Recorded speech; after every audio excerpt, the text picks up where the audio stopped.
وقتی که مادرت نیست به مادر تو در این خانه زندگی کردن نمیتوانی.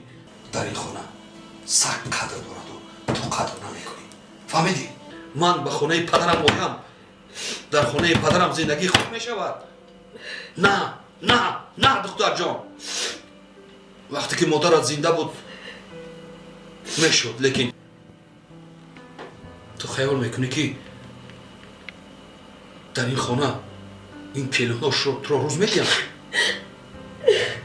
هیچ وقت. زندگیت بود یک برو بخش شد رفتن بگیرم.